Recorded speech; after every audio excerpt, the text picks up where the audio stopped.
La llamada desde el baño del cine. Esto me ocurrió en el 2021, cuando trabajaba como encargado nocturno en un cine en Surrey, Columbia Británica, justo a las afueras del centro comercial. Era un trabajo aburrido, pero tranquilo, además, para alguien que le fascinan las películas. Era bastante oportuno, pues tenía descuentos para boletos y golosinas. A eso de las 11:15 de la noche, ya todo estaba cerrado. Solo quedaban 2 empleados de limpieza. Me senté a revisar el celular cuando el teléfono interno sonó. En la pantalla apareció: baño de hombres, sala 4. Déjenles explico. En Canadá, todos los baños que son para personas con discapacidades tienen botones o teléfonos que se utilizan para pedir ayuda. Me pareció extraño. Ya había revisado todo y nadie quedaba dentro. Aún así, contesté. Al principio, solo silencio. Luego, una especie de respiración como si alguien estuviera conteniendo el llanto. Me ericé por completo. Pregunté si alguien necesitaba ayuda, pero nadie respondió. Colgué y contra mi instinto decidí revisar, caminé hasta el baño. Las luces estaban encendidas, olía a humedad, pero no a limpieza. Me quedé en la entrada por unos segundos antes de decir: ¿hay alguien ahí?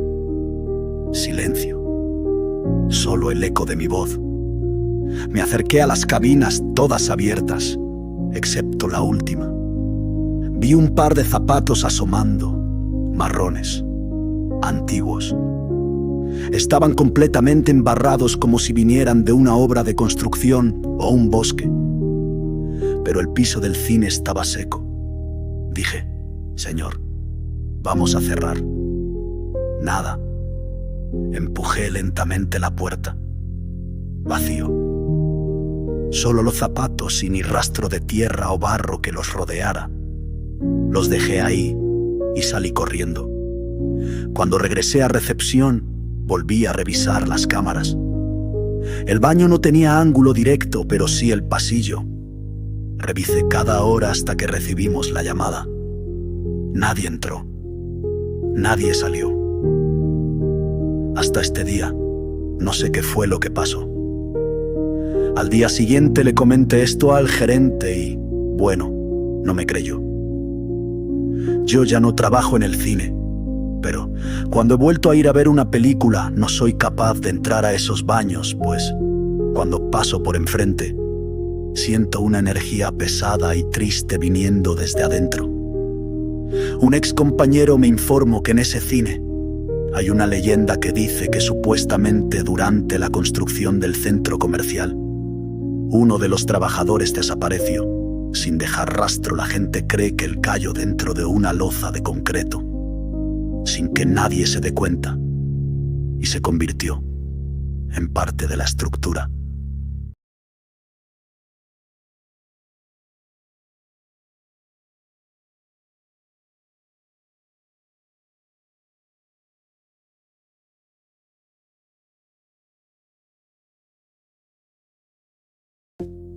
El espejo de mi abuela. Hola, mi nombre es Shura, y esta es mi anécdota. Mi abuela vivía en una casa tradicional japonesa, de esas con suelos de madera y puertas correderas de papel. Era muy supersticiosa. Siempre decía que su espejo, uno muy viejo con marco dorado y detalles florales, no debía tocarse. Ese espejo no refleja tu cara, refleja tu esencia, decía. Ella falleció hace ya 3 meses, a los 96. Tras su muerte, mi madre limpió la casa y decidió sacar el espejo para venderlo. Lo apoyó contra la pared y empezó a limpiarlo con un trapo seco. Esa noche, mientras cenábamos, la escuchamos gritar desde su habitación. Corrimos y la encontramos de pie, frente al espejo. Estaba llorando, con los ojos desorbitados. Repetía: no soy yo, no soy yo. Mi padre y esposo le quitaron frente del espejo y la sacaron del cuarto. La sentamos, estaba helada, temblando. Nos dijo que mientras se peinaba usando el espejo de mi abuela, Notó que su reflejo no seguía sus movimientos y que de repente el reflejo sonrió, pero ella no. El reflejo levantó los brazos y trató de estrangularla. Mi esposo no es japonés y tampoco es supersticioso, así que para él todo esto era bastante tonto. Cabe aclarar, él no conocía la historia del espejo ni lo que mi abuela había dicho. Una vez se lo conté, él me preguntó con una mirada fría y seria: ¿tienen un apego emocional con el espejo? Mi padre y yo le dijimos que no, pero mi madre asintió con la cabeza, pues era un recuerdo de mi abuela. Mi esposo nos dijo que le había oído decir que habían espejos que se convierten en portales para fantasmas y almas demoníacas, y algo le decía que este era el caso. Mi padre, ya preocupado, le preguntó qué podíamos hacer al respecto, y mi esposo, calmado, dijo: hay que romperlo. Rompimos el espejo esa misma madrugada, incluso con las protestas de mi madre, quien decía una y otra vez que solo se había imaginado lo sucedido, ignorando los moretones en su cuello. Lo curioso fue que al romperlo, no vimos vidrio plateado por dentro. Era como romper una lámina negra, sin reflejo, sin fondo, como si nunca hubiera sido un espejo. Mi esposo tomó los cristales con mucho cuidado y los puso dentro de un barril para luego prenderles fuego. Mientras se quemaban, escuchamos varios susurros y lamentos a nuestro alrededor, además de una repentina brisa helada, en pleno verano, que nos erizó la piel. Después de unos minutos, ya no quedaba nada del espejo, ni siquiera polvo.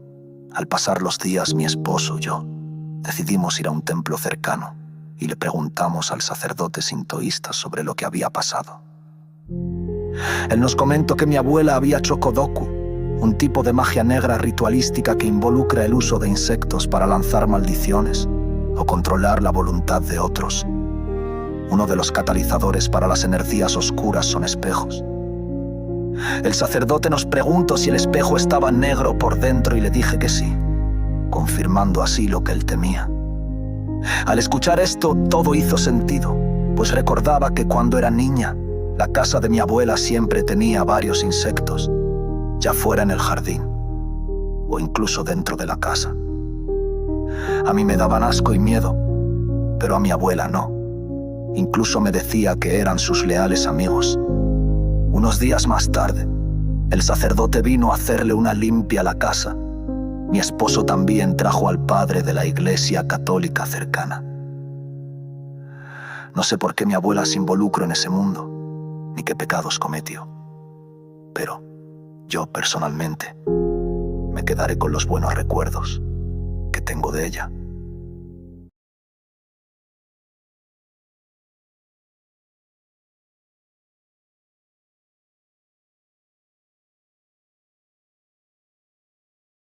Mi nombre es Carles. Estudié en Guanajuato varios años. Me hospedaba en una casa antigua cerca del Callejón del Encino.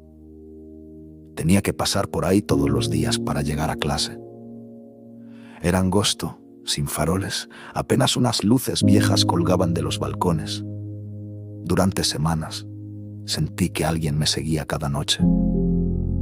Al principio pensé que era paranoia, pues al no ser de México, y viendo todas las malas noticias que sucedían, y admito que me daba miedo caminar de noche. Hasta que un viernes en el 2021, pasada la medianoche, cuando me dirigía de regreso a la casa donde alquilaba mi cuarto, vi a una figura de pie, al final del callejón. No caminaba, no hablaba, solo estaba ahí quieta, tapando el paso. Me acerqué lentamente, con el corazón en la garganta. Al llegar a 1 metro de él, murmuró: «Tú no perteneces aquí». Me giré de inmediato, asustado, y salí corriendo de regreso por donde vine. Pero cuando volví a mirar, ya no estaba. Corrí hasta la casa. Al entrar, la señora que me rentaba el cuarto me miró fijamente. No dije nada, pero ella se adelantó y dijo: «¿Lo viste también?». Le pregunté acerca de lo que me había ocurrido y ella me comentó que en ese callejón habían pasado cosas horribles. Ustedes pueden imaginarse a qué se refería. Pero, según ella, Debajo de ese callejón, supuestamente, hay unos túneles que son usados por las brujas para hacer rituales satánicos y que la sombra que vi no es para nada nueva. Pues él se le aparece a las personas que están caminando de noche por esa área para evitar que se encuentren en el lugar equivocado, al momento equivocado. Según ella, esta es el alma de una persona que falleció en ese callejón hace ya varios años y que ahora es como un ángel de la guarda del área. Debo admitir que aunque me dio miedo y angustia, nunca sentí una sensación de peligro viniendo de la sombra. Fue por ello que decidí acercarme en vez de irme por otro lado. Nunca volví a pasar por ese callejón, pues decidí mejor tomar el camino largo hacia la casa, el cual pasaba por una zona llena de negocios. Hace años que no me fui de Guanajuato y no he escuchado nuevas anécdotas de personas que se han cruzado con el ángel guardián del callejón. No sé si eso es algo bueno o algo muy malo.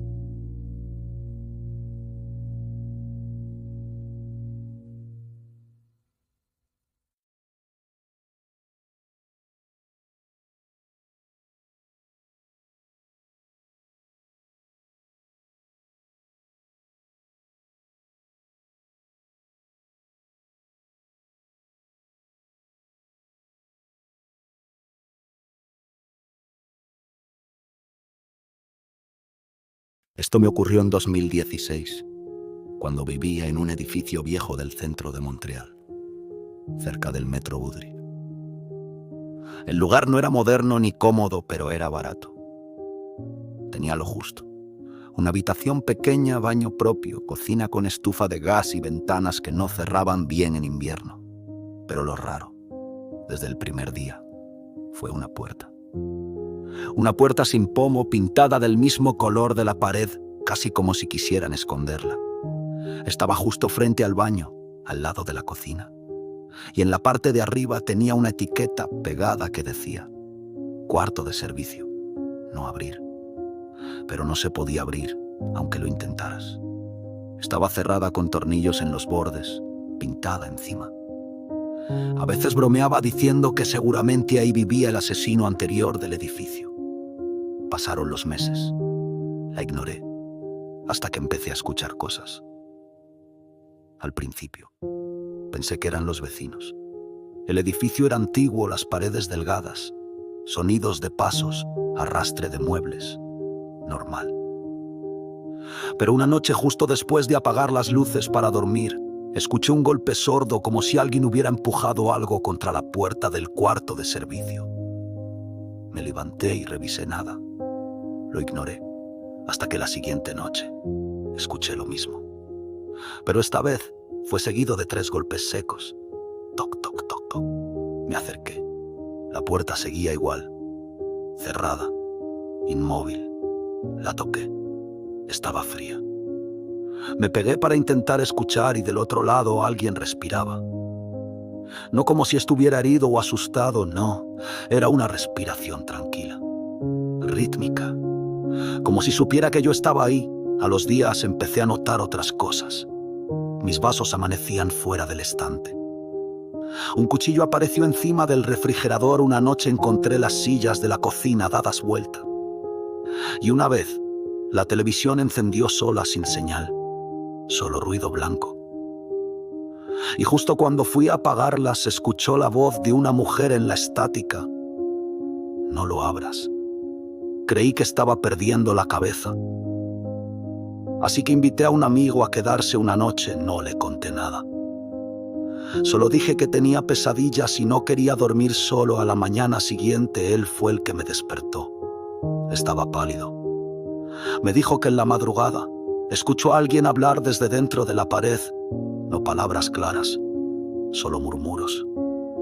Como si alguien contara secretos a través del concreto. Al fin decidí llamar al casero. Le pregunté qué había en el cuarto de servicio. Se quedó en silencio. Luego dijo: eso no es un cuarto, era un baño, lo clausuraron. Le pedí que fuera a verlo conmigo. Accedió a regañadientes Vino una tarde con un destornillador, quitó los tornillos, raspó la pintura y empujó la puerta. Cuando se abrió, un hedor horrible salió de ahí, como de humedad, óxido y algo más. Dentro había una habitación de 1 metro por 2 sin ventanas. Las paredes estaban llenas de marcas de uñas, en el suelo había una colcha vieja, una cuchara oxidada y un cuaderno. El casero no quiso tocar nada. Cerró la puerta con fuerza, la volvió a atornillar sin decir palabra y me dijo: no abras esto nunca más, por favor, y si oyes algo, ignóralo. Pero yo no pude ignorarlo. Esa noche, cuando fui al baño, vi algo que me paralizó. Al girar vi una silueta reflejada en el espejo del pasillo, de alguien parado frente a la puerta clausurada. Alguien con el rostro cubierto por un trapo blanco. Solo lo vi un segundo. Parpadeé. Y ya no estaba. Al día siguiente llamé al encargado y le demandé que me dijera la verdad. Él me dijo que hace unos años, antes de que él comprara la propiedad, en la habitación Trinquiao Faico vivía una mujer en sus 30s. Él comentó que esta mujer era bastante peculiar, ya que siempre se quedaba en su cuarto, no hablaba con nadie y, lo más espeluznante, siempre tenía la mirada perdida. Todos pensaban que ella consumía sustancias no legales, pero la realidad era más triste aún. Resulta que ella había perdido a su familia en un accidente antes de mudarse a ese apartamento. En ese accidente ella había sufrido heridas serias en la cara, lo cual le forzó a vendarse la cara. Un día, según el dueño anterior, estos fueron a hacer una inspección por un olor fétido proveniente desde este apartamento. Cuando llegaron y abrieron la puerta, sintieron el olor y al llegar al baño, este estaba con llave. Y cuando abrieron la puerta encontraron a la mujer en el suelo, sin vida. Llegó la policía y la investigación dictaminó que ella se había quitado la vida, dejando un cuaderno con su última carta. Me mudé esa misma semana, pero a veces todavía sueño con esa respiración, justo al otro lado de una puerta que no debería existir.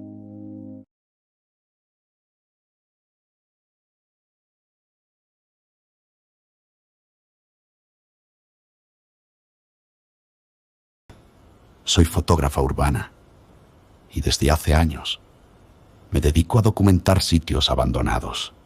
En 2019, justo antes de la pandemia, escuché un rumor sobre una estación de metro en la línea 1 de la Ciudad de México que aparece solo algunas noches. No hablo de la estación fantasma reconocida por el STC.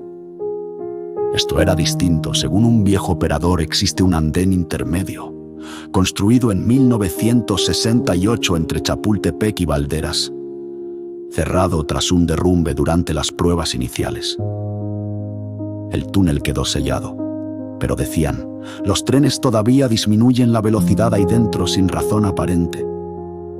Obsesionada, convencí a un conductor retirado, don Manuel, para que me guiara. El plan era sencillo. Subiríamos a la última unidad de la noche. Él accionaría el freno manual en el punto exacto y yo saltaría al pasillo técnico con mi cámara. Iba preparada. Linterna de casco, máscara de polvo, batería de repuesto. A las 1:17 am, partimos desde observatorio. El vagón venía casi vacío. Cuando nos adentramos en el túnel, don Manuel bajó la velocidad. Me indicó con la mano. Ahora, salté. Golpe seco en las rodillas. El balasto es más alto de lo que imaginé. El tren siguió su marcha. Las luces de cola se perdieron, dejándome en una oscuridad que parecía absorber el sonido. Al encender la linterna, descubrí un hueco semicircular en el muro de concreto, sellado con placas metálicas corroídas. Pero en el centro había una abertura irregular, como si alguien hubiese arrancado un panel a golpes. Entré. Adentro, El aire olía a humedad rancia, mis botas chapotearon en agua fría. El haz reveló azulejos color crema cubiertos de hongos. Había anuncios viejos, carteles turísticos de los 60, totalmente desvaídos. Y al fondo el andén, una franja de losetas en rombos blancos y negros. Tomé varias fotos.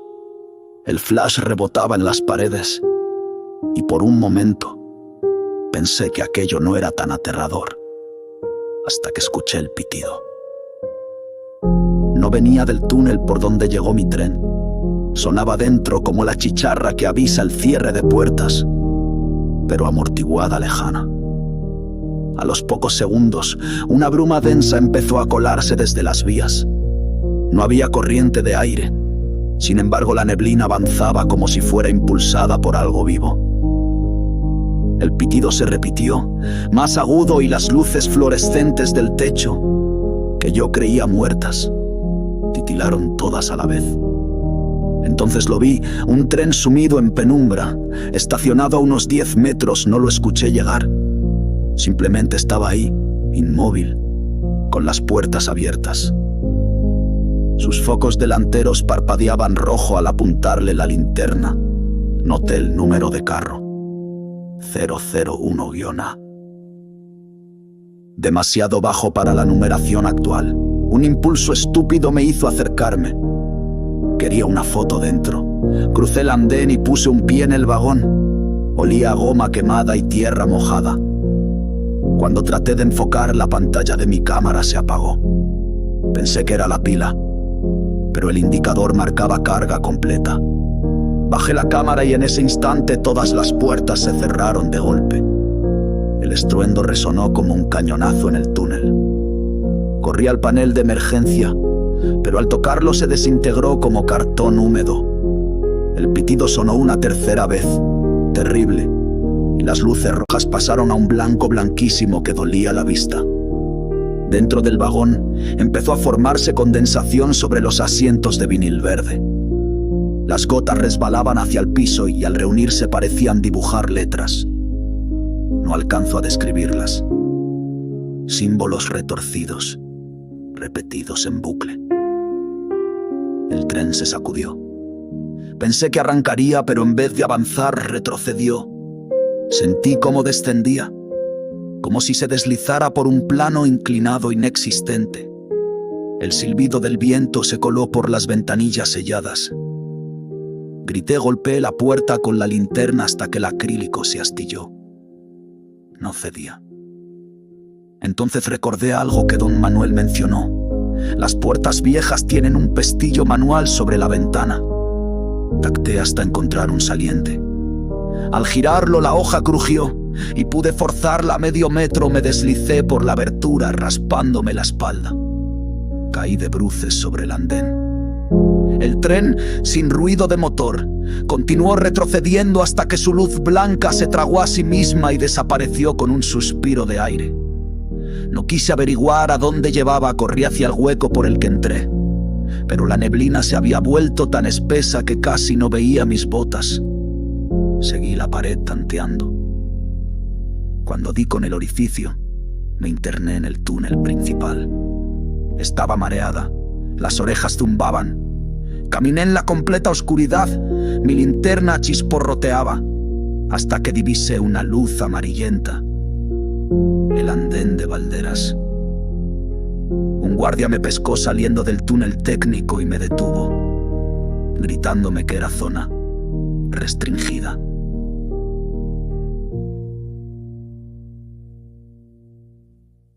En eso, llegó don Manuel, seguido de varios oficiales de policía. Dijeron que estuve desaparecida 43 minutos. A mí me parecieron 5. Revisaron las cámaras. En ningún momento el tren se detuvo entre estaciones, ni se detectó corte de energía. Revelé las fotos días después.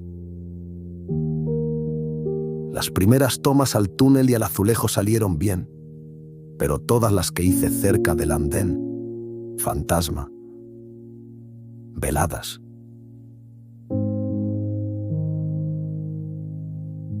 Un velo blanco, como niebla, cubría el negativo. Solo quedó nítida una imagen, las vías vacías con las letras que el agua dibujó en el suelo.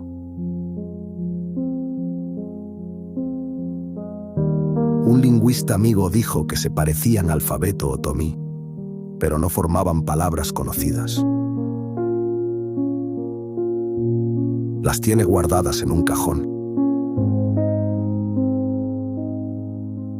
Yo dejé de fotografiar lugares abandonados y cada vez que tomo el metro, bajo la vista cuando el tren reduce la velocidad entre Chapultepec y Valderas.